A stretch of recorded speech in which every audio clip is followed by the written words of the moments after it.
Is time travel possible? Future or past? So its answer is yes. How? You can see in this video.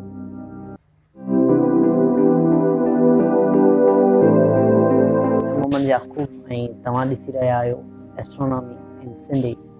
पहिरें episode में असां ॻाल्हायोसीं त time छा आहे ऐं टाइम एग्ज़िस्ट रखे थो या न। त अॼु असां ॻाल्हाईंदासीं छा टाइम ट्रेवल करे सघिजे थो फ्यूचर में ऐं पास्ट में असांखे ॿी वीडियो में ॻाल्हाईंदासीं, लेकिन अॼु असां ॻाल्हाईंदासीं त छा टाइम ट्रेवल जेको आहे फ्यूचर में ईंदड़ वक़्त में पॉसिबल आहे, मतिलबु कि असां पंहिंजो फ्यूचर ॾिसी सघूं था। इन जो जवाबु आहे हा। कीअं? मां कोशिशि कंदुसि त मां तव्हांखे सिंपली सम्झाए सघां। त अल्बर्ट आइंस्टाइन जी मशहूरु थ्योरी आहे स्पेशल थ्योरी ऑफ रिलेटिविटी। तव्हां ज़रूरु ॿुधी हूंदी। त स्पेशल थ्योरी ऑफ रिलेटिविटी चए थी त जेको टाइम आहे उहो एब्सोल्यूट न आहे। टाइम जेको आहे डिपेंड थो करे स्पीड ते, वेलोसिटी ते। त बॉडी जी वेलोसिटी स्पीड केतिरी आहे। अगरि तव्हांजी स्पीड तमामु घणी आहे त टाइम तव्हां लाइ स्लो हलंदो। अगरि तव्हांजी स्पीड स्लो आहे त तव्हां लाइ टाइम तेज़ हलंदो। मिसाल तौर ते जॾहिं तव्हां हिकु जाइ खां ॿी जाइ ते वेंदा आहियो त मिसाल तव्हांजी स्पीड आहे 10 किलोमीटर पर आवर ऐं तव्हां उन जाइ ते पुॼो था 1 कलाक में, त तव्हां पंहिंजी स्पीड वधाए 50 किलोमीटर पर आवर था कयो त तव्हां उते पहुचो था अधु कलाक में या 10 मिंटनि में। तव्हां उते घटि वक़्त में पहुतव, मतिलबु कि तव्हांजे लाइ टाइम स्लो थी वियो।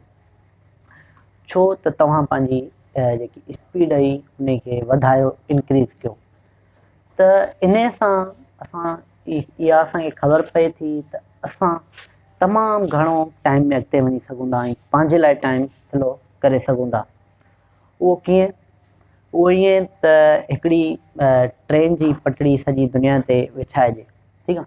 हिकिड़ी पटड़ी ट्रेन वारी जेकी हूंदी आहे उहा विछाइजे ऐं उन ट्रेन खे असां स्पीड था ॾियूं, speed of light 3 lakh kilometre our. 2 जुड़वा भाइर आहिनि, त हिकिड़े जुड़वा भाइर खे जिन जी उमिरि 20 साल आहे, त हिकिड़े खे असां विहारियूं था उन ट्रेन में विहारे ऐं उन ट्रेन खे असां स्पीड ऑफ लाइट सां ॾियूं त जॾहिं ट्रेन हिकिड़ो चक्कर सॼो धरतीअ जो करे मोटी ईंदी त जेॾीमहिल उन जो भाउ ट्रेन मां लहंदो त उन जी उमिरि साॻी हूंदी 20 साल, लेकिन जेको उनजो भाउ हूंदी उन जी मे बी 25 या 30 साल उमिरि थी चुकी हुजे। मतिलबु कि जंहिं शख़्स खे असां स्पीड ऑफ लाइट सां, इहो मुमकिन त न आहे, पर मिसाल ॾियां अगरि उन जी स्पीड असां लॻभॻि स्पीड ऑफ लाइट जे बराबरि रखीसीं जंहिंसां उनखे कुझु न थियो, छो त इहो मुमकिन न आहे त को बॉडी जेकी आहे स्पीड ऑफ लाइट सां मूव करे। मिसाल त उन जी जेकी उमिरि हुई उहा 20 साल सेम हुई, लेकिन हुन जे भाउ जी तमामु वधीक हुई। उहा छाजे करे त हिन जी स्पीड वधीक हुई। त मुंहिंजे चवण जो मक़सदु इहो आहे त time travel in future is possible. अगरि तव्हां खां केरु पुछे त छा टाइम ट्रेवल करे सघिजे थो फ्यूचर में, त इन जो जवाबु आहे हा। कीअं? स्पेशल थ्योरी ऑफ रिलेटिविटी जे मुताबिक़ टाइम जेको आहे उहो एब्सोल्यूट न आहे। उहो हूंदो आहे असांजो डिपेंड वेलोसिटी ते। अगरि तव्हां पंहिंजी वेलोसिटी वधाईंदव त तव्हां लाइ टाइम स्लो थींदो ऐं तव्हां फ्यूचर खे ॾिसी सघो था। मतिलबु कि जेकी दुनिया पहिरियां हुई, तव्हां पंहिंजी स्पीड जेॾीमहिल उहा मूव करे मोटींदव तव्हांजी उमिरि साॻी हूंदी, लेकिन दुनिया चेंज थी चुकी हूंदी। त चवण जो मक़सदु इहो त टाइम ट्रेवल पॉसिबल आहे। हिकिड़ो ॿियो मिसाल था वठूं मख जो। मख तमामु घणा पंहिंजा पर तेज़ लोॾाईंदी आहे ऐं उनजी वेलोसिटी जेकी आहे, स्पीड अथसि तमामु घणी अथसि कंपेयर असांजे।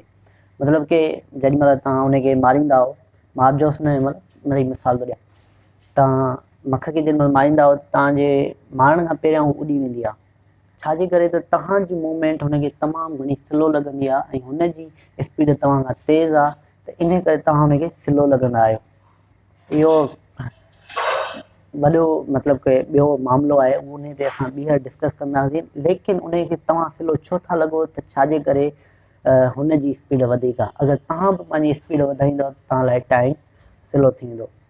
आई होप तव्हां सम्झी चुका हूंदव ऐं छा टाइम ट्रेवल हुन में पास्ट में करे सघिजे थो, असां नेक्स्ट एपिसोड में उन ते ई ॻाल्हाईंदासीं। ऐं तव्हांजी खे हिकिड़ी रिक्वेस्ट आहे त चैनल वारे खे सब्सक्राइब करे छॾींदा। हीअ वीडियो पंहिंजे सभिनी फ्रेंड्स ऐं फैमिली मेम्बर्स सां शेयर कंदा, छो त हीउ चैनल जेको आहे सिंधीअ में एस्ट्रोनॉमी बाबति, फिज़िक्स बाबति ऐं अहिड़ा जेके कॉम्पिटेटिव जेके सवाल आहिनि जिन जा जवाब नथा ॾेई सघजनि ऐं उन्हनि जी साइंटिफिक रीज़न कहिड़ो आहे, उन ते मां वीडियोस ठाहींदुसि। मां कोशिशि कंदुसि त मां तमामु घणो सिंपली तव्हांखे सम्झाए सघां।